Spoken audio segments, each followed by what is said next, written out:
My name's Adam Rapp, and I'm joined with Sandy Plunkett. And today, we're going to be discussing color guides.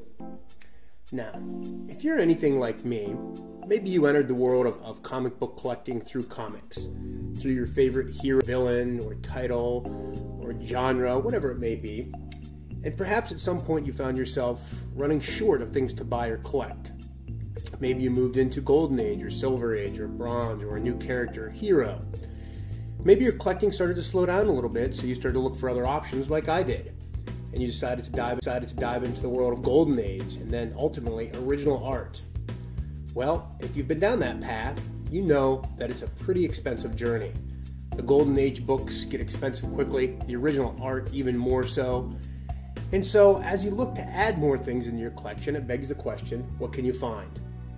Well, for me, one of the things I found interesting was color guides.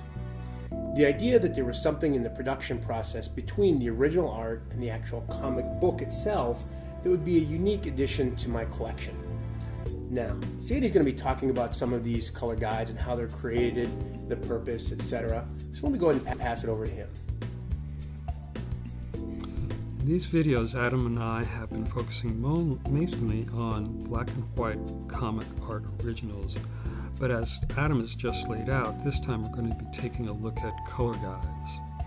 I'll be using pieces of my own work as illustrations, and hoping this doesn't come off as too egotistical. It's really just a matter of convenience.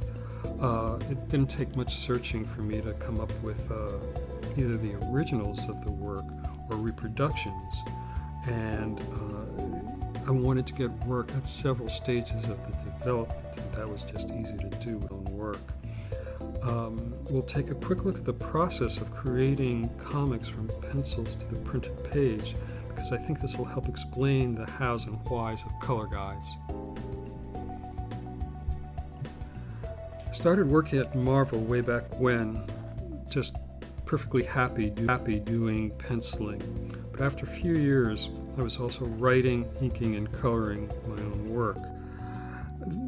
Egotism might have been a factor in choosing to do that, because the more steps of the process you take on, the more control you have of the finished product.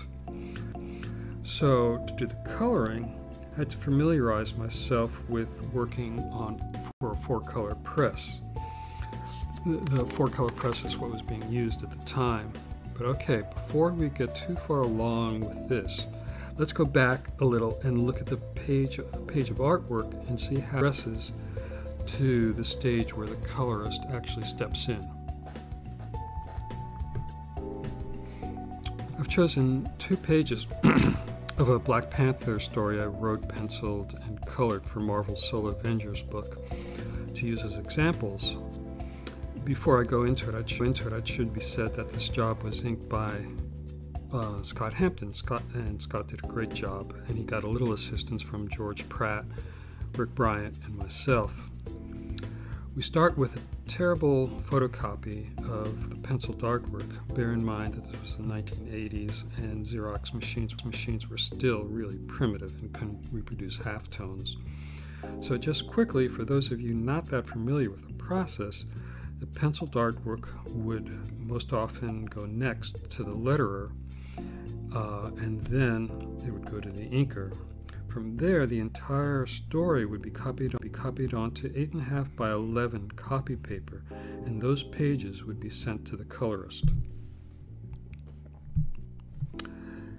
These poor guys would be the last in line to work on an issue, and this meant that if any of the other people working on that particular job had been late, it would fall to the colorist to have to make up for the lost time.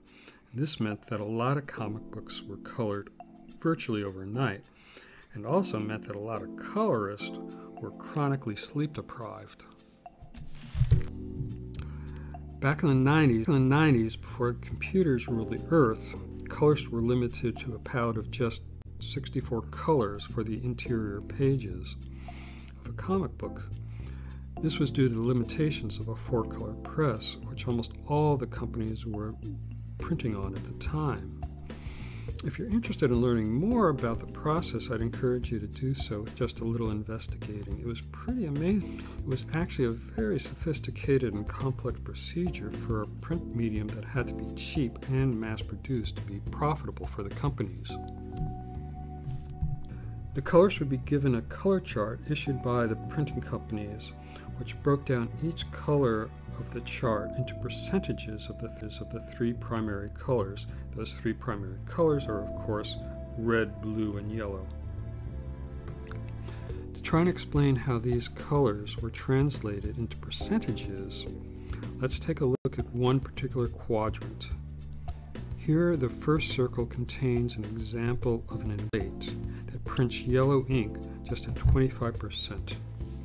On the top row, that 25% yellow receives an ever-increasing percentage of red ink. The second circle is a light orange, and that's made up of just 25% yellow and 25% red. In the third circle, the percentage is up to 50%, and the final is up to 100%.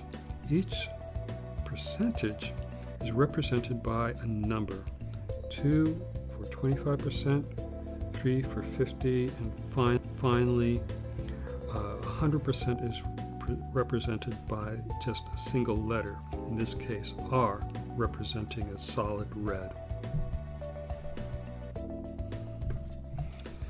In the second row, a 25% yellow is mixed with a 25% blue, and we get a light green.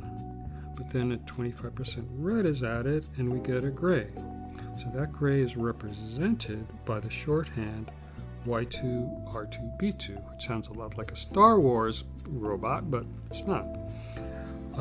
And so we go on in the same fashion for all the 64 colors that are on this chart. And then, after a page or the entire job is colored, colorist goes back and codes the page, i.e.